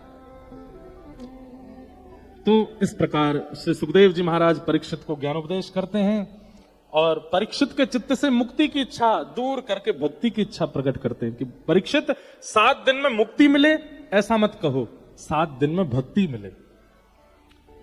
मुक्ति से तो मरने के बाद भगवान के पास जाया जाता है, पर भक्ति से तो ठाकुर जी को ही पृथ्वी पर आके दर्शन देने पड़ते हैं। तुम भक्ति की कामना करो। और इसी कामना में अब आगे कथा सुनाई जा रही है। प्रसंग बहुत सारे हैं, सबको हम वंदन कर देते हैं। सृष्टि प्रसंग सुनाया गया, पृथ्वी की रचना आदि के सब क्रम सुनाए गए, चतुश्लोकी भागवत सुनाई गई, उद्धव विदुर संवाद कहा गया। थोड़ा सा इसका विस्तार करें, बहुत दिन से नहीं किया। भगवान शांति दूत बनकर के आए थे पांडवों के पास, कौरवों के पास, और भगवान ने आकर के एक प्रस्ताव किया कि भाई देखो, युद्ध नहीं करना पड़ेगा, 5 पांडवों को 5 गांव दे दीजिए भारत में। दुर्योधन युद्ध मत करो, केवल 5 पांडव हैं, उनको छोटे छोटे 5 गांव दे दो, वहीं रह लेंगे, अपना गुजर बसर कर लेंगे। वैसे देखा जाए तो पांडवों का पूरे भारत पर अधिकार है, क्योंकि इनके पिता पांडु ही राजा थे। अस्वस्थ होने के कारण उन्होंने धृतराष्ट्र को राज्य गद्दी दी थी, और ये कहकर के गए थे कि मेरे पुत्र योग्य हो जाएं तो उनको राजा बना देना। लेकिन धृतराष्ट्र ने पुत्र मोह में आकर के अपने पुत्रों को ही राज्य गद्दी देने का आश्वासन कर दिया। लेकिन कोई बात नहीं, तुम लोग फिर भी राज्य गद्दी पर बैठे हो, बैठ जाओ, लेकिन पांडवों को 5 गांव दे दो उनके अधिकार के, युद्ध मत करो। दुर्योधन बोला, हे श्री कृष्ण, शरीर में यदि 5 घाव हो जाएं और उनकी चिकित्सा ना की जाए तो 5 क्या, 1 घाव भी पूरे शरीर को नष्ट करने की संभावना रखता है। आज हमने 5 गांव दे दिए तो कल पूरा भारत एक छत्र सम्राट पांडवों का होगा। इसलिए सुचग्रैव न दास्यामि बिना युद्धेन केशव, सोई के नौक के बराबर जमीन भी बिना युद्ध के नहीं दूंगा। अगर पांडवों को चाहिए तो पूरा राज्य ले जाएं, ये छोटे मोटे गांव नहीं दूंगा मैं, लेकिन युद्ध करके। जब भगवान की बात दुर्योधन ने नहीं मानी तो विदुर जी को इस बात से बहुत पीड़ा हुई। विदुर जी महाराज बोले, ठाकुर जी की बात नहीं मानी, जो संत आज्ञा ना मानता हो, मातृ पितृ गुरु आज्ञा ना मानता हो, ठाकुर जी की आज्ञा ना मानता हो, ऐसे का संग कभी मत कीजिए। आपको करोड़ों का फायदा हो रहा है और तभी कोई संत आके आपको रोक जाए, नहीं ये काम मत करो। उस कार्य के प्रति तुरंत स्टॉप हो जाइए, उसी समय रुक जाइए, नहीं करना, चाहे आपको करोड़ों का फायदा क्यों ना हो रहा हो। माता पिता गुरु संत यदि कुछ आज्ञा करते हैं तो उनकी आज्ञा में ठाकुर जी ही बैठे होते हैं, उसको माना कीजिए। कई बच्चे हैं वो ऐसा दोष मढ़ते हैं अपने माता पिता के ऊपर, मुझे मिले हैं, वो कहते हैं महाराज जी मैं तो विदेश जा रहा था, मैं तो विदेश के लिए तैयारी कर ली थी, पिताजी ने लास्ट मोमेंट पर मुझे रोक दिया, नहीं तो मैं तो विदेश में होता। एक बात कहें, आप अपनी माता पिता की आज्ञा अगर जबरदस्ती में मान रहे हो तो आपका नाश निश्चित है। नहीं, अगर माता पिता ने किसी कार्य के प्रति, गुरुदेव ने, संतों ने किसी कार्य के प्रति यदि आपको रोका है तो प्रेशराइज होकर के मत रुकिए, प्रसन्न होकर के रुकिए, प्रसन्न होकर के मानिए। प्रसन्न होकर के जब गुरु और माता पिता की आज्ञा मानी जाती है तो उसमें भगवत निवास होता है। आज्ञा गुरुणाम अविचारणीयाम क्रोधापि देवेन वरेण तुल्यम, कितनी सारी बातें हमारे शास्त्रों में कही गई। जब प्रसन्नता पूर्वक कोई अपने माता पिता की आज्ञा, गुरुजनों की आज्ञा मानता है तो उनकी आज्ञा में ठाकुर जी का निवास होता है। और कोई जबरदस्ती मानता है, उसकी इच्छा नहीं है लेकिन माता पिता के कहने से कर रहा है। दशरथ जी ने राम जी से केवल संवाद किया था 14 वर्ष के वनवास के लिए। 14 वर्ष वन राम जी को जाना, किसी का प्रेशर नहीं था। दशरथ जी ने कुछ उनको हठपूर्वक आज्ञा नहीं दी है, केवल निकल गया पिताजी के मुख से। उस आज्ञा को मानने के लिए राम जी वन में चले गए। हमारे संत जन कहते हैं राम जी वन गए इसीलिए बन गए। क्यों? गुरु आज्ञा, पिता आज्ञा, संत आज्ञा। इसलिए एक संकल्प ले लीजिए कि श्रेष्ठ जनों की कही गई बात वो बात नहीं है, वो आज्ञा नहीं है, वो समाधान है। उसको समाधान मान करके पालन कीजिए।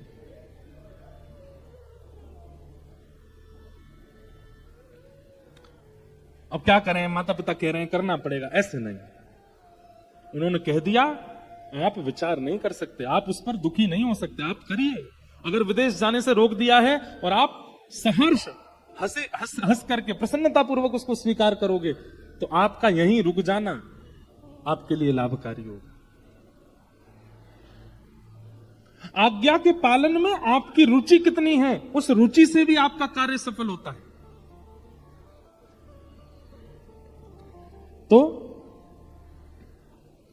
भगवान की आज्ञा नहीं मानी दुर्योधन ने, बेचारी इतना ही तो कह के गए कि 5 गांव दे दो, इसने मना कर दिया। तुरंत विदुर जी महाराज बोले, भगवान अब क्षमा करें, ये लीजिए अपने धनुष और ये लीजिए बाण, अब युद्ध में मैं तो नहीं आ सकता। जहां ठाकुर जी की आज्ञा नहीं मानी गई है, उस युद्ध में, वो भी विपक्ष में, मैं खड़ा नहीं हो सकता। ठाकुर जी ने आज्ञा दी होती कि नहीं युद्ध ही होगा, तो मैं भी खड़ा होता, आपके साथ ही खड़ा होता, पर ठाकुर जी के विपक्ष में बिना उनकी आज्ञा माने ऐसे पक्षवात, ऐसे लोगों का मैं संग नहीं कर सकता जो ठाकुर जी की आज्ञा नहीं मानते। और श्री विदुर जी महाराज अपने धनुष बाण छोड़ करके और सब छोड़ छाड़ करके बोले, अब आपके राज्य में भी नहीं रहूंगा मैं, क्षमा कीजिएगा, अब मैं जा रहा हूं। और विदुर जी विदुरानी को लेकर के चले गए। इसलिए महाभारत युद्ध में विदुर जी नहीं दिखते। क्यों? ठाकुर जी की आज्ञा ना मानने वाले परिवार का भले ही मैंने जीवन भर नमक खाया हो, उसका संग नहीं कर सकता। जैसे ही विदुर जी ने कौरवों का संग छोड़ा है, उसी समय काल के बादलों ने कौरवों पर आक्रमण कर दिया। वास्तव में आप गलत करने के बाद भी बच जा रहे हो, बहुत ध्यान से सुनिएगा, आप गलत करने के बाद भी बच जा रहे हो। अच्छा एक बात बताएं, गलती करने वाले हर व्यक्ति को पता होता है कि मैंने गलत किया है, हर व्यक्ति को। वो बात अलग है कि वो स्वीकार नहीं करता, वो छुपाता है, पर गलती करने वाले हर व्यक्ति को पता होता है। मांस खाने वाले व्यक्ति को खाते समय भी पता होता है कि मैं गलत कर रहा हूं, फिर भी खा जाता है। किसी को लूटने वाला, किसी के साथ छल करने वाला, कपट करने वाला, उस सबको पता होता है कि मैं छल कर रहा हूं, मैं कपट कर रहा हूं, मैं गलत कर रहा हूं, पर वो फिर भी करता है। तो गलत करने वाला गलत करने के बाद भी लंबे समय तक बच रहा है। थोड़ा दृष्टि घुमा करके देखें, किसी वैष्णव का आसपास में स्पर्श तो है उससे, कोई एक ऐसा व्यक्ति उसके साथ खड़ा है या उसके परिवार में या उसके संस्पर्श में है, संपर्क में है, जो भगवत भक्त है। जिस दिन उसने त्याग कर दिया तुम्हारा, ठाकुर जी तो अपने सारे आयुध लेकर के खड़े हैं, बस प्रतीक्षा कर रहे हैं ये दूर हो, और जैसे ही वो दूर होगा सारे आक्रमण एक साथ होंगे। यही देखा गया राम रावण युद्ध में। जब तक विभीषण था तब तक रावण के सारे दोष नजरअंदाज किए गए, और जैसे ही विभीषण ने त्याग किया लंका का, बानरों ने जला दी लंका, बानरों ने नाश कर दिया लंका का। और वही देखा गया यहां कौरव पांडवों के युद्ध में। कौरवों ने अनेक अत्याचार किए, अनेक पाप किए, अनेक दुष्कर्म किए, लेकिन कौरवों की विशाल, सामान्य सेना नहीं थी, विशाल सेना थी कौरवों की। उस विशाल सेना का नाश पांडवों की छोटी सी सेना ने केवल इसलिए कर दिया क्योंकि विदुर जी ने त्याग कर दिया है कौरवों का। इसलिए गलत करने वाले थोड़े सावधान हो जाओ। आपकी गलतियां तब तक छुप रही हैं, तब तक बच रहे हो जब तक कोई वैष्णव आपके साथ है। अच्छा, इसका मतलब यह नहीं है कि घर में एक वैष्णव बैठा तो गलती करते रहो जी, है तो सही छुपाने के लिए। कई लोग ऐसा भी है भाई, कलयुग में लोगों की विचारधारा कहीं भी जा सकती है। अब कहो तो कई लोग ये बात सुनकर के जो गलत करने वाले हैं ना, वो ढूंढ ही रहे होंगे कौन है हमारे यहाँ वैष्णव, उसको बढ़िया, उसको सुबह ब्रेड खिलाया करूंगा, उसको पराठे वराठे खिलाऊंगा, जूस वूस पिला दिया करूंगा, तू भाई बढ़िया बना, मेरा संग मत छोड़ियो, तेरे आड़ में सारे गलत काम मैं करता रहूंगा। एक बात और कह दें, ठाकुर जी को अगर आपके ऊपर आक्रमण करना होगा ना, तो उस सद व्यक्ति को खुद ही दूर कर देंगे, हटा देंगे, फिर कहां जाओगे। हिरण्यकश्यप को देवताओं ने जाके पूछा भगवान से कि आप हिरण्यकश्यप पर आक्रमण क्यों नहीं करते, वो इतना दुराचार करता है, इतना गलत करता है प्रहलाद जी के साथ। भगवान ने कहा, बोले वो बोलता गलत है, करवाता गलत है, जिस दिन खुद स्पर्श करेगा प्रहलाद का, उसी दिन इसकी मृत्यु है। एक भी जगह भागवत में ऐसा नहीं कि हिरण्यकश्यप ने खुद किया, सैनिकों को आज्ञा देता है, होलिका को कहता है, उनको कहता है तुम करो तुम करो तुम करो। लेकिन एक दिन कीर्तन का उन्नाद सुनकर के जब हिरण्यकश्यप को क्रोध आया और जैसे ही जाकर के प्रहलाद जी को धक्का दिया, स्वयं स्पर्श किया, भगवान बोले बस इसको एक पुण्य बचा रहा था कि ये प्रहलाद का पिता है और आज इसने उस पुण्य को नष्ट कर दिया। एक वैष्णव को धक्का दिया इसने, अब इसको कोई नहीं बचा पाएगा। उसी दिन हिरण्यकश्यप प्रहलाद प्रकट हो गए और हिरण्यकश्यप का वध कर दिया। तो आपके अवगुण, आपके दुष्कर्म तब तक छिपे हुए हैं ठाकुर जी की नजरों से जब तक एक वैष्णव के साथ हो। आपके पास दो ही रास्ते हैं, या तो वैष्णव के संग से स्वयं वैष्णव हो जाओ, सब छोड़ दो, नहीं तो ठाकुर जी उसको दूर कर देंगे और उसके दूर होते ही आपको फिर कोई नहीं बचा सकता। विदुर जी महाराज चले गए, तब विदुर जी भ्रमण करते हुए वृंदावन पहुंचे। वृंदावन जाकर के आपको उद्धव जी से मिलना हुआ। उद्धव जी ने विदुर जी को बताया कि भगवान अपनी लीला पूरी करके चले गए। ये बात सुनते ही विदुर जी बहुत रोए, मैं ठाकुर जी का दर्शन नहीं कर पाया। बहुत सुंदर है विदुर उद्धव संवाद। उद्धव जी महाराज विदुर जी से कहते हैं, विदुर, संसार का प्रत्येक प्राणी प्राण त्यागने से पहले भगवान का स्मरण करता है, पर मैंने पहली बार देखा ठाकुर जी अपनी लीला पूरी करने से पहले तुम्हारा स्मरण कर रहे थे। मैं ठाकुर जी की लीला संवरण काल में उनके साथ में था। ठाकुर जी ने अंतिम उपदेश मुझे ही किया, उद्धव जी कहते हैं। लेकिन उद्धव, तुमको विदुर पता है बार बार भगवान क्या कह रहे थे? मुझे ज्ञान उपदेश करते करते कह रहे थे, उद्धव मेरा विदुर भी यहां बैठा होता तो कितना अच्छा लगता ना। तुमको याद कर रहे थे भगवान। विदुर जी ने चरणों में प्रणाम किया, बोले उद्धव कृपा करके मुझे वह ज्ञान उपदेश सुनाओ ना जो भगवान ने तुमको सुनाया है। उद्धव जी महाराज बोले, विदुर भगवान ने तुम्हारी व्यवस्था की।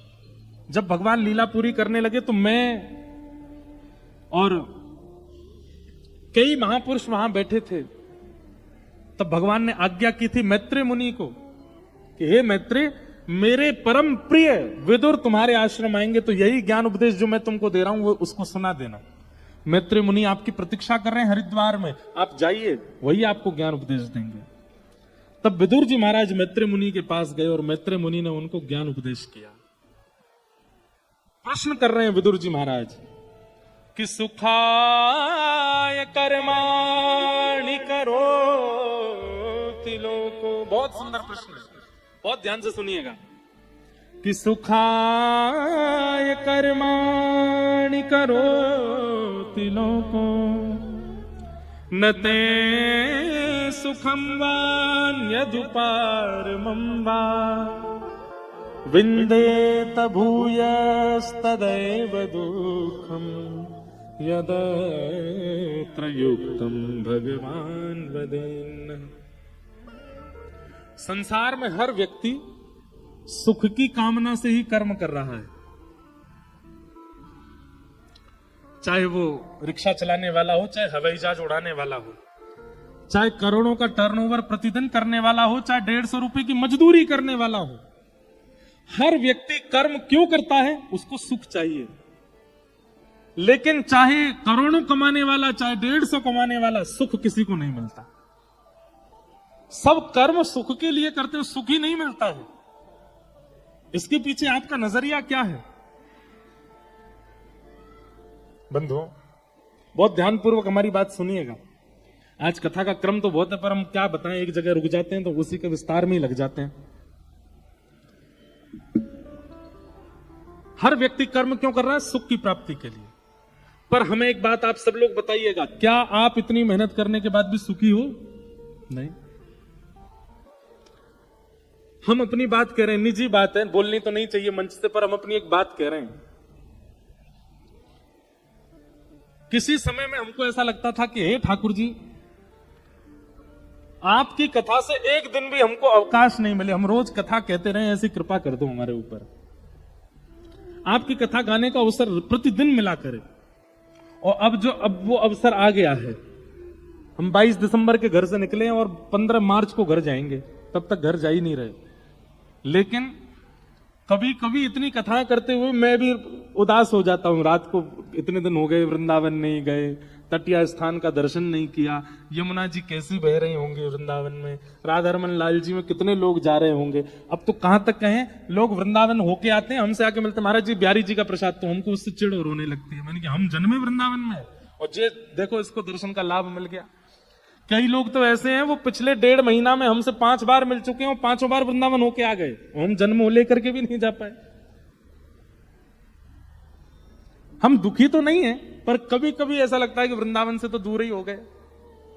पर हां, कभी कभी मन में फिर भाव आता है, कोई बात नहीं, वृंदावन से तन से भले ही दूर हो गए, पर जहां जाके कथा करते हैं वहीं वृंदावन प्रकट कर देते हैं। ठाकुर जी की कृपा से यूं मत सोचियो कि हम अपनी प्रशंसा कर रहे हैं। कथा जब होती है तो कथा का क्रम ऐसा बन जाता है, इतने सारे संत जन, इतने सारे भक्त जन, इतना पद गान, इतने संगीतों का गान, इतने सुंदर सुंदर भजनों का गान होता है, आप सब झूम करके नृत्य करते हो, लगता ही नहीं है कि वृंदावन नहीं है, अपने आप प्रकट हो जाता है। पर फिर भी कभी कभी कष्ट तो हो जाता है ना, इतने दिन हो गए वृंदावन ही नहीं गए। संसार का कोई भी व्यक्ति वो सुख की कामना के लिए कर्म कर रहा है, पर उसको सुख नहीं मिलता।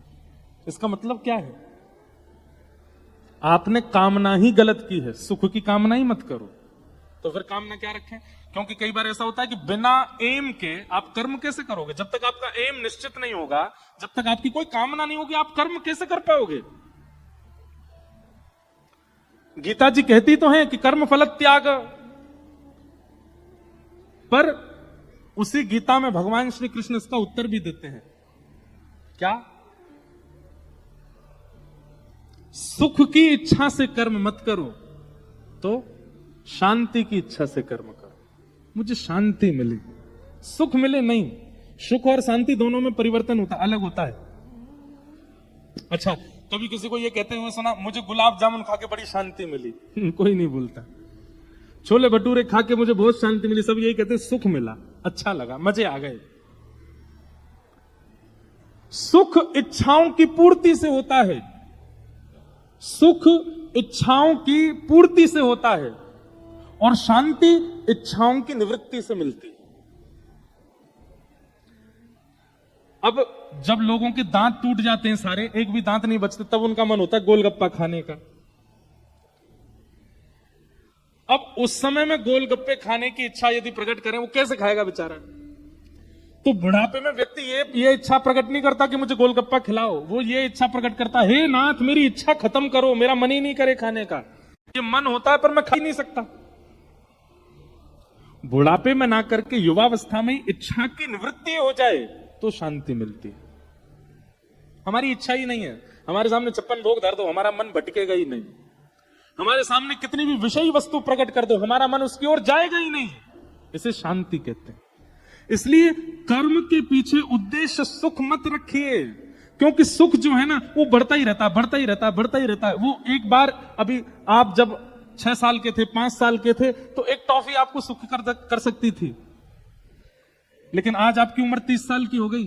अब आप कभी रोने लग जाओ और कोई व्यक्ति आपको, ए बेटा तू रो, देख ले टॉफी खा ले, तो आपको अपमान और लगेगा अपना। बताओ, ये मैं रो रहा हूं, ये टॉफी से मुझे शांत कर रहे हैं?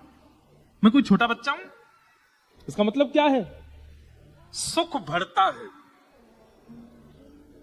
एक बार सुख अगर सीमित मिल गया तो अगली बार आपकी इच्छा होती है वो इससे ज्यादा मिले। आपकी जॉब करने पर जो पेमेंट आपको मिलता है वो पेमेंट 6 महीना तक बढ़िया लगता है, 6 महीना बाद यूं लगती है बोनस हो, अब बढ़ना चाहिए, अब इसमें थोड़ी अपग्रेडेशन होना चाहिए। क्यों? क्योंकि सुख की कामना से आप उसको प्राप्त कर रहे हो, पर शांति की कामना से करोगे ना, इच्छा ही नहीं होगी।